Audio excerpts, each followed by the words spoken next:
Hi guys, so today I'm going to do a book review video. And I only have 5 books, so let's get right into it. So the first book I have is a flower shop mystery. It's Sleeping with Anemone, and this is by Kate Collins. And this book, hold on, this is what it looks like. And this book, what happens is things have been happening around, Abbey's shop. The Abbey is the store owner of her flower shop, Bloomers. And so it's been happening in her store, like somebody threw a brick through her window that was on fire, so it set some of the stuff on fire. People have been stealing stuff like that. So what happens is some of her friends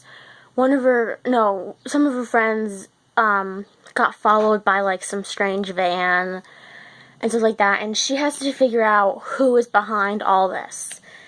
And she has help from her like boyfriend slash fiance, and together they figure out who has been doing all this stuff to her. And it's really kind of weird because in the whole book I thought it was like one person, and then they introduced like this other place, and it made me think, oh, okay. And then I read the rest of it, and then of course it was the place they introduced. Something like, I think it was the place they introduced in the book, somebody from that place, which was really random. So, and I have another one of these books too, and each one of them, the title has something to do with like gardening or some type of flower. And it was a really cute book. I got this at a book sale, so I don't know if you can find these at like a bookstore or on Amazon / Kindle, I don't know. So this one, like I always say, is I have a lot of like classical / like literature / like, I don't know what else you would call it, plays to read. And this one was so every book review I have at least one book that will be boring, sort of. This is I always like the Penguin Classics brand of literature books, or like classical or literature books or whatever. And this is the IlIad. This is the first book. I always, when I heard about the IlIad and the Odyssey, like in high school or junior high, I always figure out which one came first, because I have the Odyssey on my like classical book shelf over here. So the Odyssey was the second book, and this is the first book in the series, and this is what it looks like. And it was okay. Like, I read some of it, and the one thing I don't like about this book, or like literature books or whatever, if you get it from a bookstore, they always have like a glossary in the back. And this one, I would understand why you need a glossary for, like if you're not used to like mythology stuff or whatever. But other books, it's like, whatever. To be honest, I really liked the Odyssey better than the IlIad. I don't know if it's because in that Odyssey book, it's not written by Penguin Classics. And plus, some of the words I couldn't pronounce because they were like gods and goddesses names that I never heard of before. But it was a good book. Like, the Odyssey was better, so maybe you should read the Odyssey better. I mean, the Odyssey instead of the IlIad. I don't know. Or maybe it was just because this version, like, the reason why I might not have liked this version is because everybody, you know, has like their own different translations and stuff, so maybe that's why. I don't know. That book was just okay. This one I have is a cute little book, and I put it in my favorites video. So if you haven't seen my May favorites video, look that up. This is the Bachelor Brothers Bed and Breakfast. It's by Bill Richardson, and the cover is really cute. It only had 152 pages in it, I think. Yeah. And this is what it looks like. It's a cute little look-see. It only took me a day to read it because it was that small. And what it's about these two fraternal twin brothers who run this bed and breakfast together. And in each of the chapters, it changes between one of the brothers' point of view. So one chapter might be about Hector and his experience with the B&B, and the other chapter could be about Virgil, the other brother. And then in between some of the chapters, there's like a brief lives synopsis, and it's about, like, it says like brief lives and then like the name of the person it's about. And it's just about how, it's just like a little intel on like the people who come to this bed and breakfast. But I wish this bed and breakfast was like a real place, because it sounds amazing. And it's like a book lover's paradise. So this book would be like the best book to read if you're like a book lover by heart, or like a short little like summer read or something. It was a really good book. And I don't know how many chapters were in it because it didn't say. It was just like Virgil and then like the chapter name, Hector, and the chapter name, something like that. So that book was really good. So this book I got, and you're going to be like, why in the world would you read this? So this is like a random read.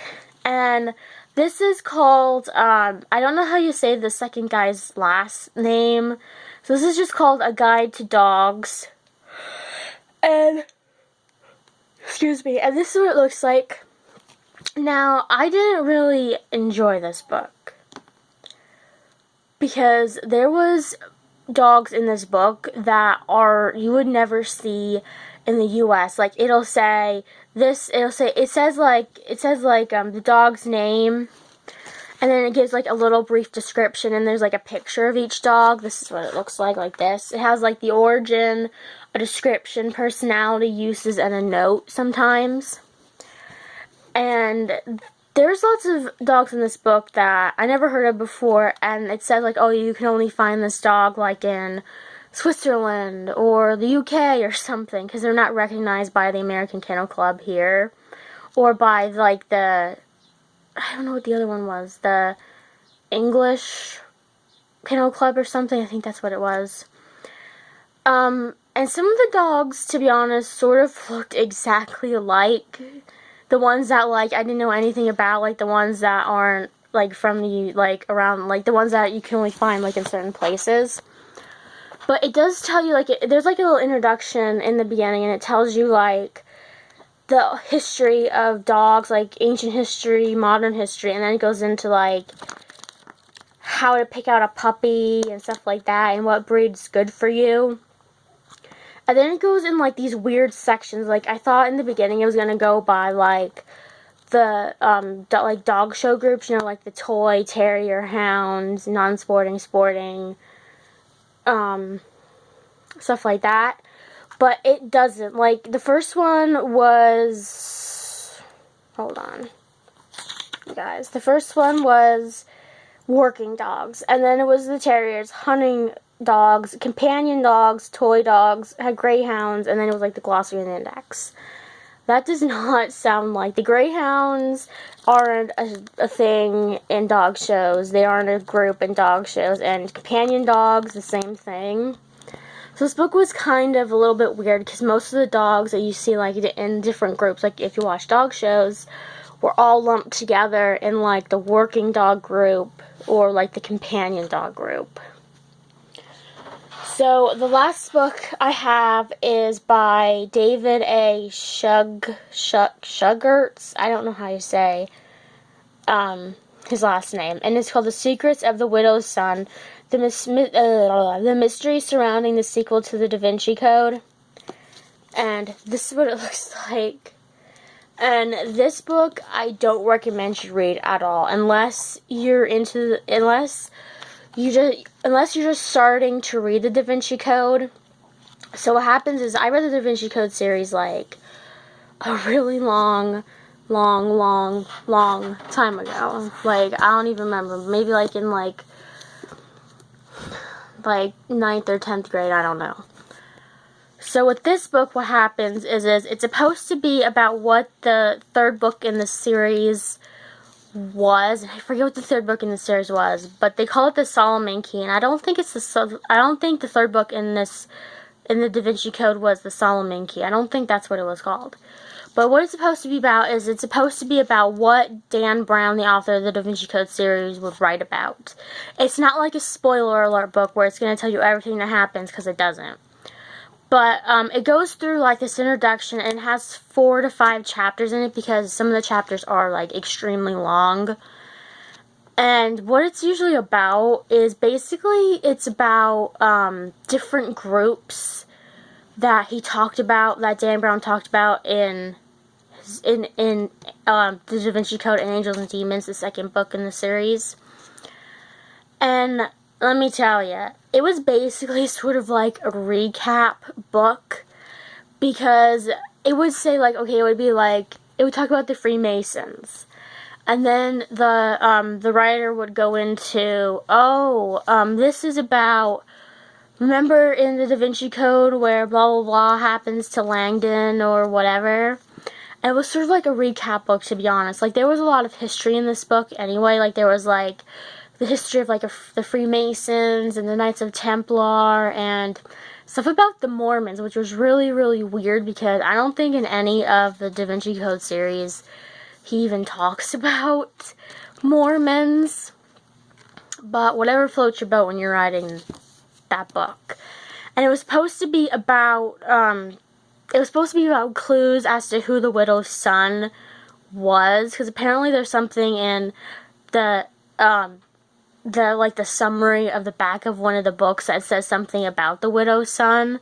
So he thinks that's what's going to happen in the third book. So this book, I wouldn't recommend you read if you, if you want to know a lot about the history of the groups and stuff he talks about in the Da Vinci Code books and stuff, because that's what basically it's really about. And it wasn't that great. Like, it didn't have, like, a really good flow to it. Because, like, when I like to read books, there has to be a good flow, if you know what I mean. But, those were my books that I read for the month of April into May. Give this video a thumbs up. Please subscribe to my channel. Have a wonderful day. And I'll see you guys next time with another video.